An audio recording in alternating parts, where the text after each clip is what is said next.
Today, we're going to map out where the real financial power in the world is. And no, we're not looking at armies or borders. We're looking at the absolute titans of the global economy, the largest stock exchanges. These aren't just fancy buildings with trading floors. They're the invisible engines that drive, well, everything. And we're about to see just how massive they truly are.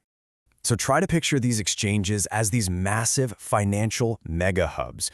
Seriously, they are the epicenters where unbelievable amounts of capital get concentrated. This is what allows money to just flow across borders, and it's what lets companies all over the world grow and innovate. It's a huge question, right? We usually think of power in terms of governments, maybe armies. But today, a huge chunk of global power is financial. And it's not held in just one place. It's constantly flowing through these huge digital networks, and it pools in a few very specific locations. And those places? Well, those are the world's stock exchanges. Getting a handle on them isn't just for traders. It's about really grasping the core of the entire global economic system. So how in the world do you even begin to measure something that big?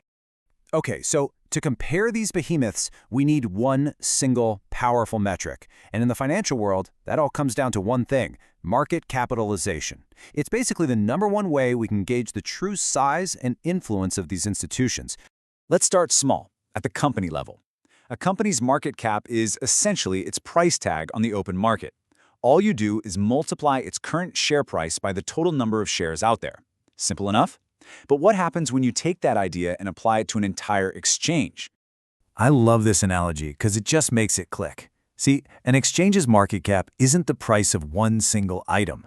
It's the total value of everything for sale in the biggest shopping mall on the planet. It's this colossal marketplace with thousands of companies, and each one has its own price tag. So here's the real takeaway. An exchange's market cap is the grand total, the sum, of the value of every single company listed on it. This number isn't just big, it's a massive macroeconomic indicator. It reflects the economic health and, the investor confidence of an entire nation, or even a whole region. All right, now that we know how we're measuring them, let's meet the main players. It's time to see who really dominates the global financial stage. And I gotta tell you, the numbers here are, frankly, they're staggering. Just look at this. The sheer dominance is incredible. The New York Stock Exchange and the NASDAQ, they aren't just leaders. They're in a completely different league. Combined, we're talking over $60 trillion. That's more than 8 times larger than their closest competitor, the Shanghai Stock Exchange. It's an almost unbelievable concentration of global capital in just 2 American exchanges. Okay, let's zoom out a little to the full top 5. What's cool is that each of these giants has its own unique personality. At number 1, you've got the NYSE, home to all those classic blue-chip industrial powerhouses. Right behind it is its tech-heavy sibling, the NASDAQ. That's the beating heart of Silicon Valley.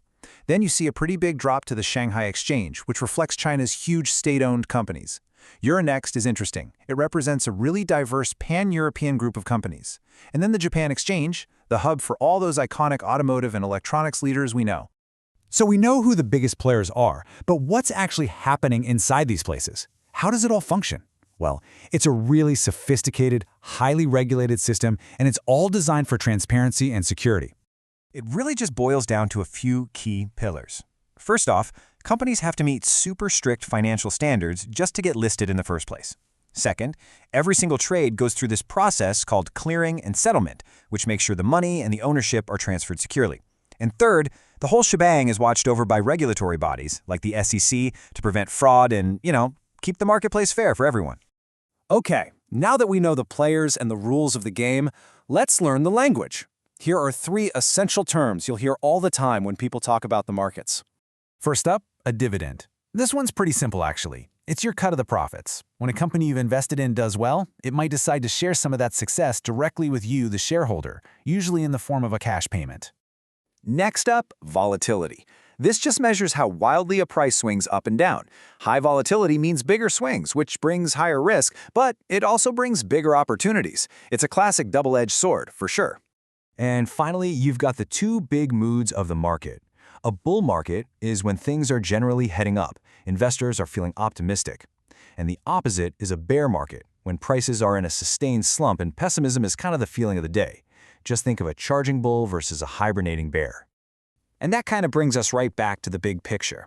Looking at the NYSE or the NASDAQ isn't just about gawking at huge numbers. When you understand these mega hubs, their scale, their rules, their language, you are fundamentally understanding the very engine that powers our entire global economy. So, there you have it. You've seen the map of global financial power. You know where the world's wealth is created, traded, and grown. The only question left is, where will you explore next?